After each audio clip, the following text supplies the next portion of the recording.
Hi everybody, I'm Sylvia Hepler, owner and president of Launching Lives LLC, which is a career development specialty company specifically geared for executives and managers based in Mechanicsburg, Pennsylvania, and I'm currently serving clients all across the United States, I am proud to say.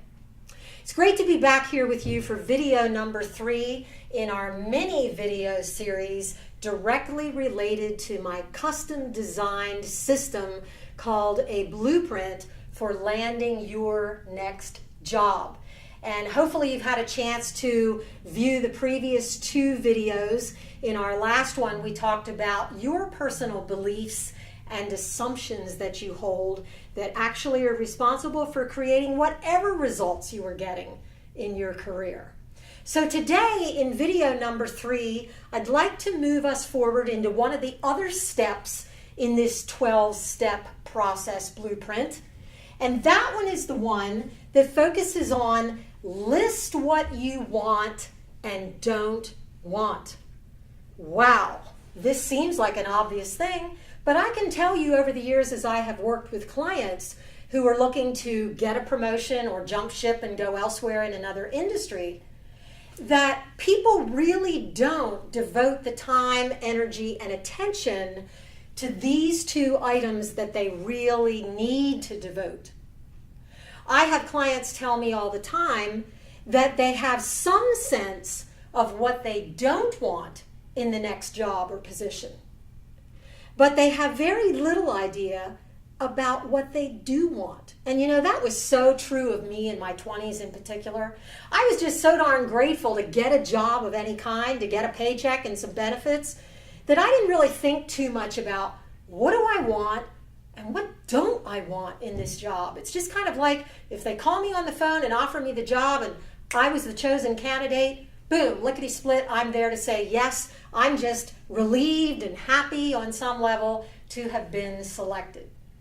But you know, that isn't how we build a solid, soul-fulfilling career. It just isn't.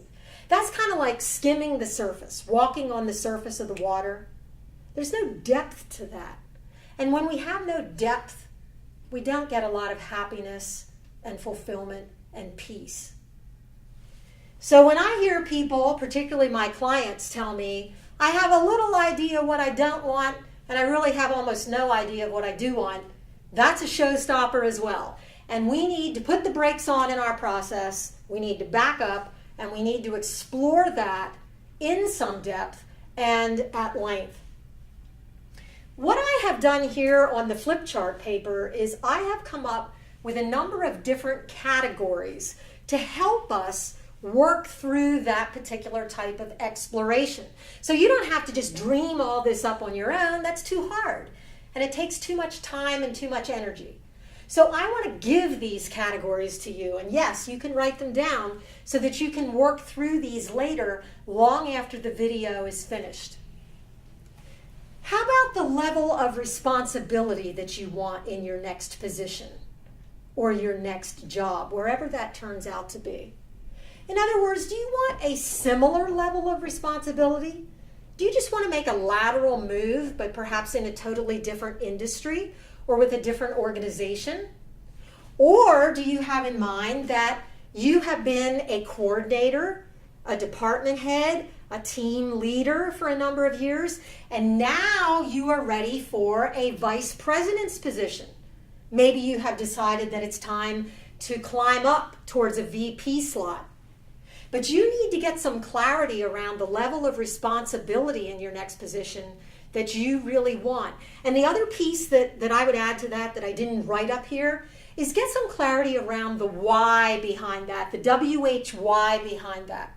It's not like, oh yeah, I think I'd like to be a VP. Doesn't that sound cool? I bet the paycheck is great.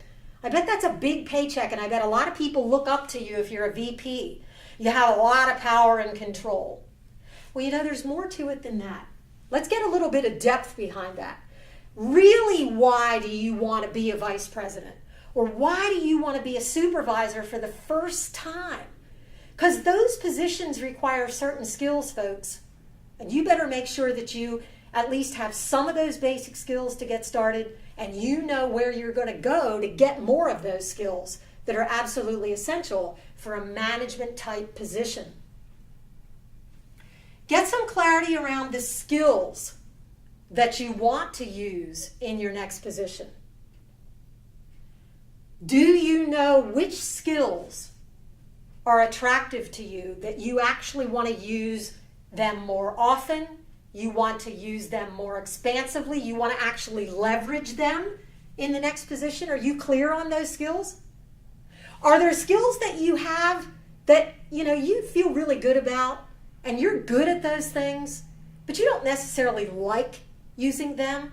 You don't necessarily enjoy using those skills? Sometimes we don't think about that. Sometimes we just think, well, what's my skill set? Let me list my whole skill set. And that's the skill set that I need to market and put out into the world. That's the skill set that I feel obligated to use.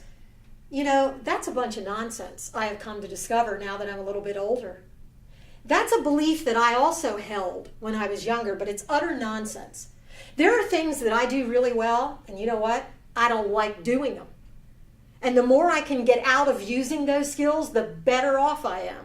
And the same is true for you. Just because you're good at something doesn't mean you enjoy it, and doesn't mean you need to market it to the next employer.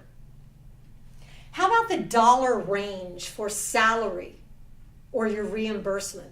And how about the benefits package or lack thereof?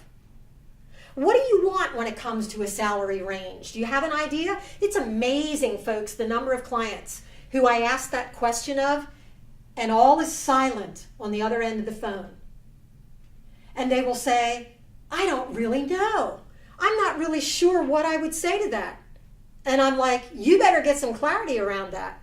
How in the world will you ever know what to interview for if you have no clarity? Because let me tell you, there is a big difference between $50,000 a year and a six-figure income, or a multiple six-figure income. Get some clarity around what you really want. Are you ready for the six figures and all of the responsibility that goes with that? Or would you be satisfied right now at around the $50,000 or $60,000 range? And what kind of benefits are important to you? Because we're all unique, we're all different. We all have different pragmatic needs in this world and in our families. For some people, health insurance is absolutely number one. They have to seek employment that offers that, at least to some extent. For other people, that's less important. How about daycare services? Are they going to be available in the benefits package? College course reimbursement, is that going to be available in the benefits package? And does that matter to you or not, you see? And what matters to us at age 25 is often different than what matters to us at age 35 and 45 and 55. So it really pays for you to review all of that every so many years. What about the geographical distance to the job? Is it okay that you have to drive 10 miles? Is that all right? Is that something that you want, that you would accept? Or if you find out you would have to drive 40 miles to work one day every day, meaning 80 miles round trip, is that something that you don't want? You need to get clear about this. You need to think it through. Maybe the job is going to pay you $80,000 a year and you're just gung-ho happy about that. But when you find out that you have to drive 80 miles a day to get to the job and get home again 5 days a week, suddenly all of that's less attractive. So again, it comes back to some dissection and some clarity. Flexibility is a very general word, but I want you to take a look at that. Flexibility in work hours. Flexibility in total amount of time in a week that you're going to be expected to put in.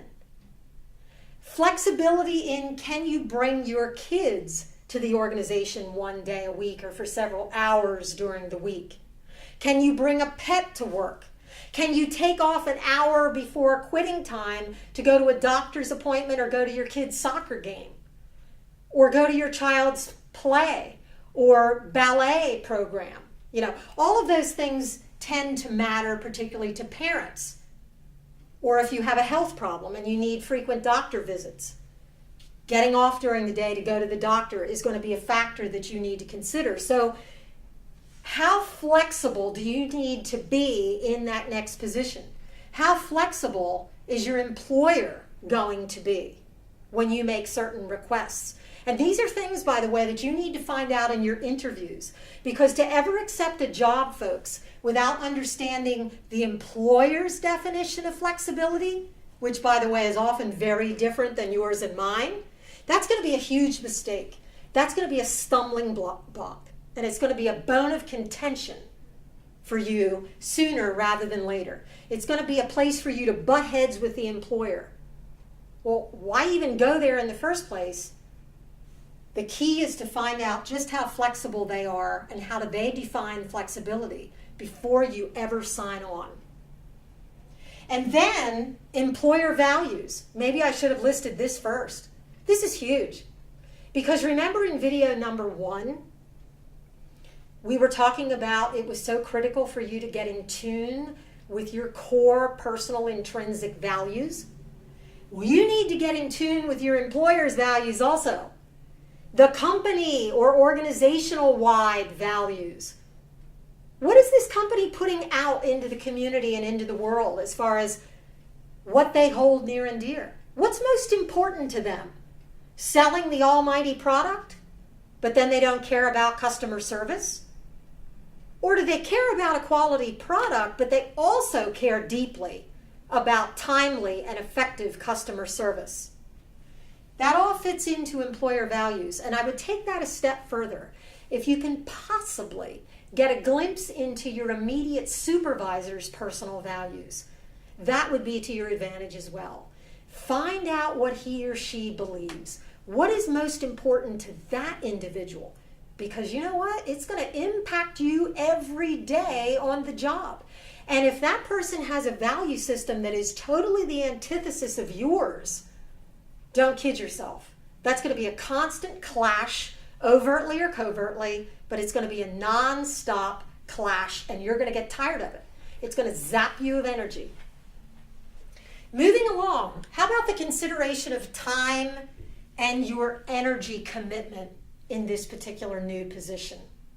What do you want as far as time commitment? What do you want in terms of energy commitment? I mean, is it okay with you that you're doing work 3 nights a week at home when maybe you want to be playing with your kids, or going out and doing something recreational, or going out on a date, for example, or going shopping or reading a book? Is it okay that you're going to spend 3 evenings at home till midnight burning that midnight oil?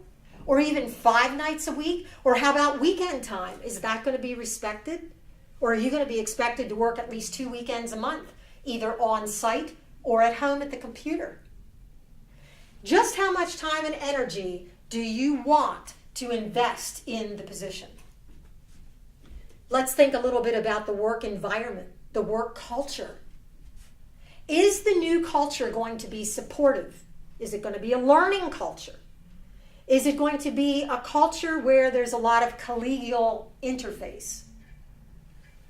Or is it going to be more of a culture that is punitive and critical? A culture of fear where you're so afraid of making even a little mistake, stepping outside the box? Is it a creative culture where you will be applauded for all of your creative ideas and efforts? Or will all of that be kind of squashed down and stymied and not valued? You see, when you're in an interview process, you need to be checking out the culture. And there are different questions that you can ask that get at that very issue. What about team versus silo? You know, there are some jobs still today where the silo mentality is still the most effective way of getting the job done. But let me quickly tell you, let me quickly add to that those jobs are the exception.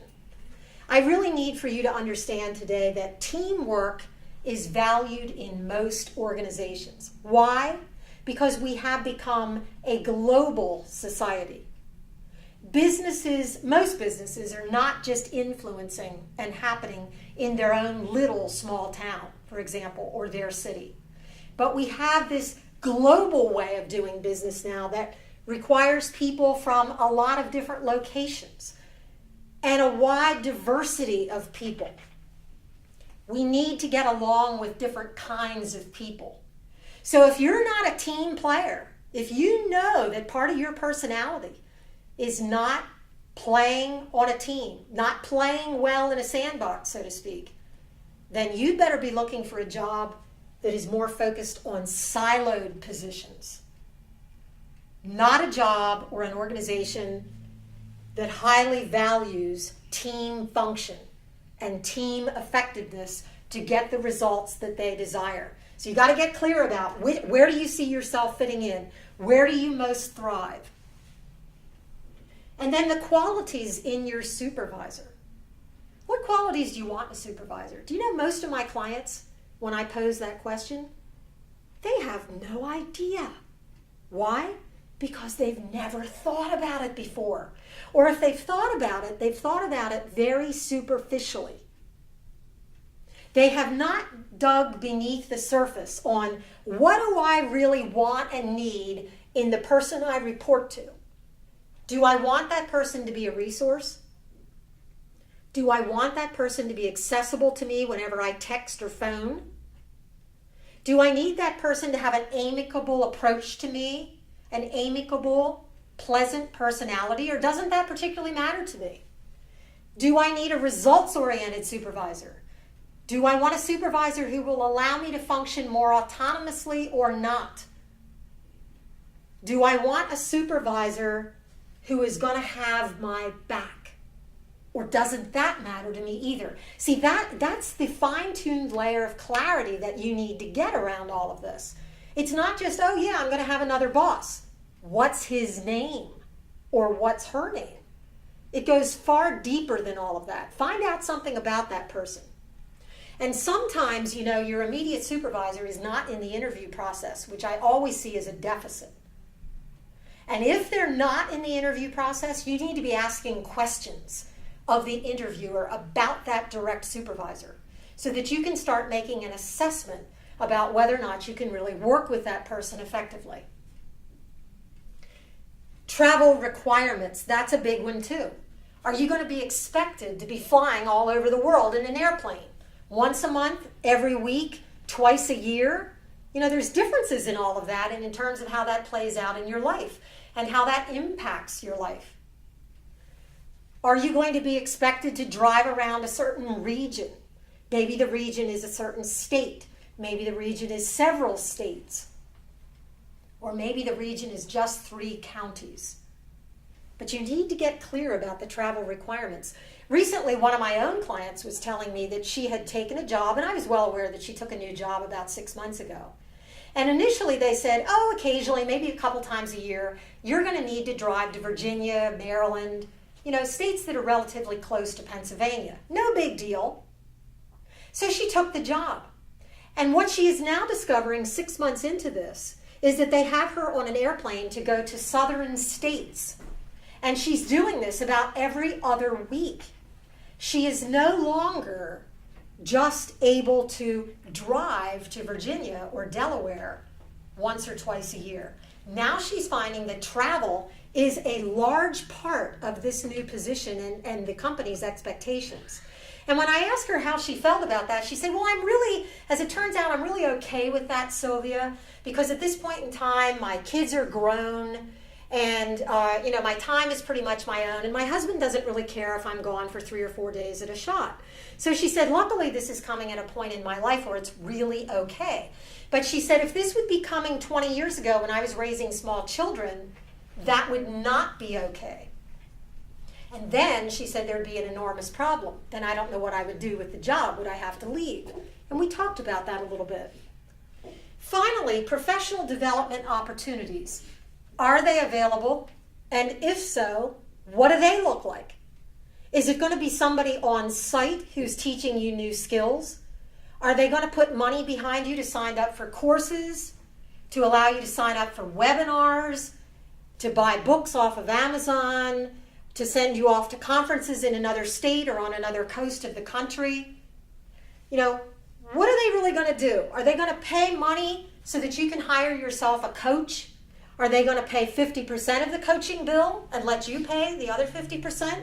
What's that actually going to look like? And my experience tells me that so many clients at least people I have worked with in my business, have told me that they're very shy in an interview process to go after the particulars around that. Why? Because they sense the interview is going really, really well. Maybe they're in a second interview setting. They feel like they're going to be the chosen candidate. And guess what? They don't want to muddy the water. So they don't want to ask about professional development. Or maybe they'll tiptoe in that direction but then quickly pull back because they don't want to be, as they say, offensive to the interviewer. My gosh, what a belief that is. That's just a silly belief, being offensive to the interviewer. If professional development matters to you, and let me say that it really ought to, if that matters to you, by gosh, you need to find out how are they going to work with you around developing you in the position where you currently are once you get there, and how will they work with you to develop you for perhaps getting a promotion later on. It is not offensive to an interview to ask that question. So that gives you quite a list of categories to explore in terms of what you really want in your next job and what you don't want.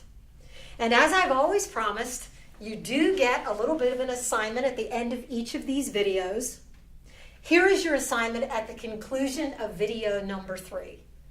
I simply want you to identify what you want and what you don't want in that next job.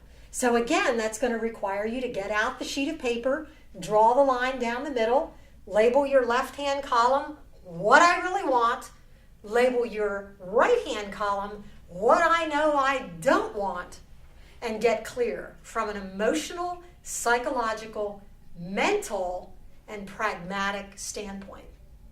That concludes our 3rd video, and I'm really excited to bring you the 4th one next week. See you then.